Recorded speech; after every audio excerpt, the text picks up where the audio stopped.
अंदर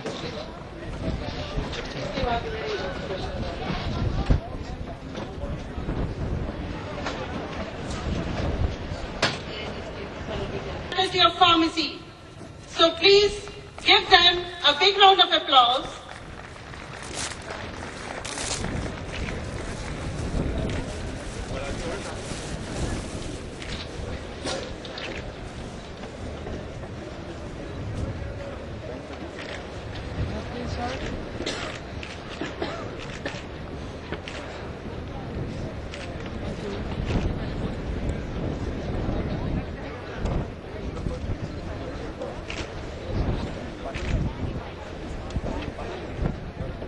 And now,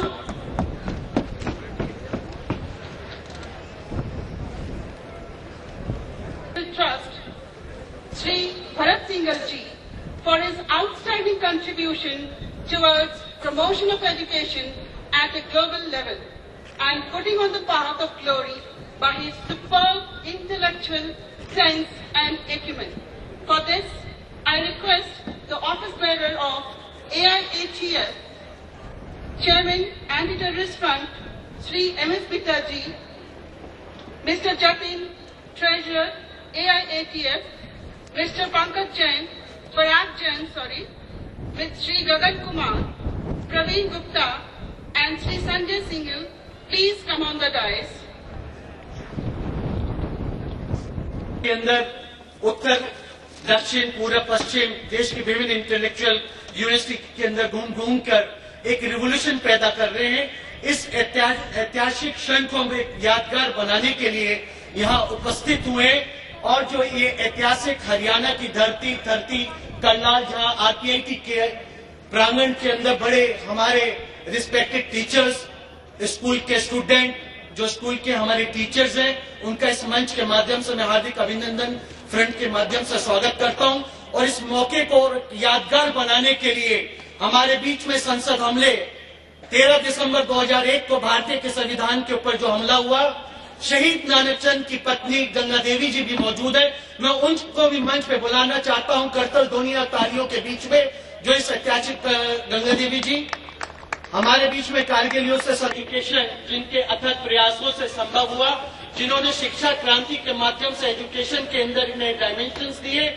माननीय honourable मेरे नौजवान जो यूथ पावर है, आइकन पर्सनैलिटी, जो शिक्षा जगत के माध्यम से एक रिवोल्यूशन पैदा कर रहे हैं, नेशनलिज्म का, पेट्रियोटिज्म का, भरत सिंघल जी को अवार्ड देने के लिए मैं आमंत्रित कर रहा हूं मनिंदरजीत सिंह बिट्टा जी को, जतिन मधनानी जी, संजय सिंघल जी, हम सब गंगा देवी जी आगे आके संस्था के ये प्रतीक चिन्ह son of India award Shri Bharat Singhal ji को दिया जा रहा है। कृपया तालियां बजा के, तालियों के अंदर कमी नजर आ रही है, बिग क्लैप को भरत सिंघल जी। इस मंच से मैं आवाज देना चाहता हूं, एक नारा देना चाहता हूं जिसने आजादी दिलाई, भारत को आजाद कराया 1947 में। आप सब मिलकर बोलेंगे, हम मातृभूमि को प्रणाम कर रहे हैं, वंदे मातरम। युद्ध की आवाज आनी चाहिए, दिल्ली के पार्लियामेंट को आपने हिलाना है, वंदे मातरम, वंदे मातरम, भारत माता की। भगत सिंह जी का नारा था। ये जो भगत सिंह जी की फोटो देख रहे हो, जिन्होंने सिर्फ मात्र 24 साल की उम्र में, जिनके बारे में विस्तार में बिट्टा जी बताएंगे किस तरीके से भगत सिंह, चंद्रशेखर, राजगुरु जी ने और आजादी के झंडे के लिए बिट्टा जी ने ये लड़ाई को जारी रखा है और इस लड़ाई को आपको आजाद भारत के अंदर आगे ले जाना है। अब हम एक बार फिर पूरे ताकत के साथ बोले, वंदे मातरम। अब मैं जिंदा शहीद अखिल भारतीय आतंकवाद विरोधी मोर्चा के राष्ट्रीय अध्यक्ष, हमारी प्रेरणा स्रोत, जिनके अंदर जज्बा है, जिनके ऊपर कई बार आतंकवादियों ने हमले किए, लेकिन उनका जज्बा, उनका ताकत हमेशा नौजवानों के लिए रहता है। आधी रात हो, कभी भी हो, दिल्ली के अंदर जब भी किसी यूनिवर्सिटी के स्टूडेंट का फोन आता है, बिट्टा जी चले आते हैं अपनी बात रखने के लिए। वो देखते हैं कि आज का नौजवान 21वीं सदी का नौजवान है। मैं आमंत्रित कर रहा हूं माननीय बिट्टा जी को।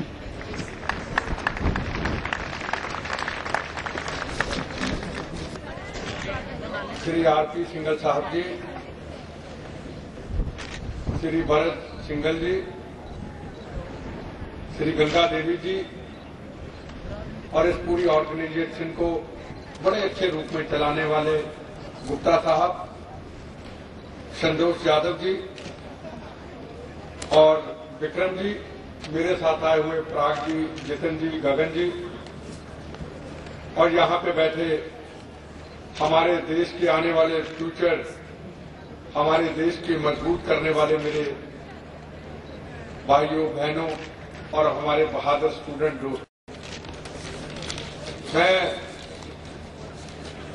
जब भी यूनिवर्सिटी, कॉलेज में या स्कूल में किसी लेक्चर के लिए जाता हूं, और जब मैं अपना पुराना पिछला इतिहास देखता हूं, जहां लाखों की भीड़ हुआ करती थी। ममता बनर्जी जो आज चीफ मिनिस्टर, उस वक्त मेरी स्टेट की प्रेसिडेंट होती थी और मैं ऑल इंडिया का प्रेसिडेंट होता था यूथ कांग्रेस का। लाखों की भीड़ें हुआ करती थी।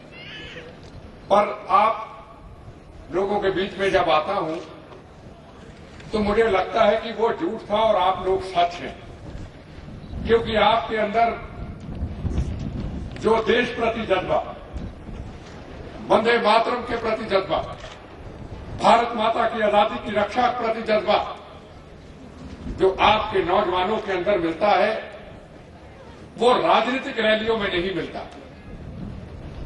राजनीतिक रैलियां जो होती हैं वो सिर्फ वोट, सत्ता और पैसा, ये उनका मकसद होता है। वोट, पैसा और सत्ता, इससे आगे मकसद नहीं होता। बड़े कम लोग होते हैं, नीतीश कुमार जैसे जो बिहार के चीफ मिनिस्टर हैं, जिन्होंने 25 साल का राजनीतिक आतंकवाद समाप्त करके एक अपनी स्टेट को विकास की तरफ ले गए, क्योंकि उनकी एक ही सोच थी, युवाओं को रोजगार देना, अपनी स्टेट के अंदर तरक्की लेना, अपनी स्टेट के अंदर डेवलपमेंट देना। ये उन्होंने पूरा किया और आज उनका स्टेट, जहां रोज टेलीविजन के अंदर, अखबारों के अंदर ये चर्चा सुनी जाती थी, किसी बहन का सुहाग उजड़ गया, किसी का बच्चा यतीम हो गया, किसी को किडनैप कर दिया, आज वही बिहार है, वहां कुछ ऐसी घटनाएं दिखाई नहीं देती, क्योंकि लीडरशिप अच्छी थी, नेता अच्छा था। तो आज देश आप नौजवानों के हाथ में है। आप नौजवानों ने इस देश की आजादी की रक्षा करनी है। ये देश नेताओं के आसरे नहीं है, ये देश नौजवानों के आसरे। आप जहां जहां आप किसी भी मिशन में स्टडी कर रहे हैं, आपको ये सोचना होगा, जब मैं स्टडी करके इस यूनिवर्सिटी से निकलूंगा तो मेरी सोच क्या होगी, मेरा मिशन क्या होगा। मेरा मिशन ये नहीं होगा कि मैंने स्टडी कर ली, मैं कामयाब हो गया, मैं उसमें पास हो गया, मैं इतना पैसा कमाऊंगा, मैं ये जॉब करूंगा। नहीं, सबसे पहले आपका ये मिशन होना चाहिए कि सबसे पहला जो मेरा मिशन है, जिस भारत माता की धरती के अंदर जन्म लिया है, मैंने उस भारत माता की तरक्की और आजादी की रक्षा कैसे करनी है, ये मेरा मिशन होना चाहिए। शहीद आजम भगत सिंह जी का मिशन क्या था? वो भी नेता थे, किसी राजनीतिक दल से जुड़े हुए थे, आपकी उम्र के थे। जब फांसी की सजा होती है तो भगत सिंह की उम्र कितनी होती है? 23 साल। भगत सिंह, राजगुरु, सुखदेव, चंद्रशेखर आजाद, मंगल पांडे, इस्तफाकुल्ला खां, जलियांवाला बाग के हिंदू, मुस्लिम, सिख, ईसाई जो जनरल डायर की गोलियां खा के शहीद हुए, उनका मिशन क्या था? वो भी सोच सकते थे कि देश आजाद होगा, हम प्राइम मिनिस्टर बनेंगे, हम राष्ट्रपति बनेंगे, हम चीफ मिनिस्टर बनेंगे, हम मंत्री बनेंगे, हम बड़ी बड़ी गाड़ियों में घूमेंगे। नहीं, उनका मिशन एक था, आने वाली जनरेशन के लिए जो जंजीरों से जकड़ी हुई है भारत मां अंग्रेजों से, उसको आजाद कराना, ये उनका मिशन था। भगत सिंह का स्टूडेंट थे वो। और जब शहीद आजम भगत सिंह आपकी तरह नौजवान 23 साल की उम्र, जब फांसी के फंदे को चूमने के लिए जाते हैं राजगुरु सुखदेव के साथ, तो भगत सिंह की मां उनको मिलने आती है। भगत सिंह जी की आंखों में आंसू होते हैं। भगत सिंह की मां भगत सिंह को पूछती है, भगत सिंह तू रो पड़ा, मौत को देख के रो पड़ा, फांसी के फंदे को देख के रो पड़ा, मैं बाहर जाके क्या कहूंगी, मेरा भगत सिंह मौत को देख के रो पड़ा। कहता मां नहीं, ये तो मेरी आंखों में आंसू हैं, ये मौत और फांसी के फंदे को देख के नहीं है। 23 साल की उम्र में क्या कहा था, मेरी आंखों में जो आंसू हैं, मुझे आने वाले टाइम पे एक तस्वीर नजर आ रही है, वो इतिहास नजर आ रहा है कि ये भारत हमारी कुर्बानी शहादत के बाद ये भारत गोरे अंग्रेजों से आजाद हो जाएगा। जो एक तस्वीर नजर आती है काले अंग्रेजों के हाथ में। भगत सिंह ने 23 साल की उम्र में कहा। 23 साल की उम्र क्या होती है? आप हम में से कई 23 साल, 22 साल, 24 साल की उम्र के होंगे, और भगत सिंह ने वो बात उस वक्त कही। उसके अंदर जज्बा क्या था? जज्बा आने वाली जनरेशन को, इस भारत माता को, आने वाली जनरेशन को आजाद भारत देना, चाहे उसके लिए बार बार जन्म लेके हमें कुर्बानी देनी पड़े, ये उसका जज्बा था। और जब भगत सिंह पार्लियामेंट के अंदर बम फेंक करके लाहौर जेल के अंदर बंद कर दिया जाता है, उम्र होती है 21 साल। उनके आप जैसे दोस्त मिलने आते हैं भगत सिंह जी को। भगत सिंह जी को कहते हैं, भगत सिंह तेरी शादी कब होगी? तो भगत सिंह जी हंस के कहने लगे, अगर इस भारत माता की गुलाम धरती के अंदर मेरी शादी होती है तो मेरी दुल्हन मेरी मौत होगी, और जो शहीद हो चुके मेरे दोस्त वो मेरे बाराती होंगे। वो जज्बे नेताओं के, वो नेता थे जज्बे।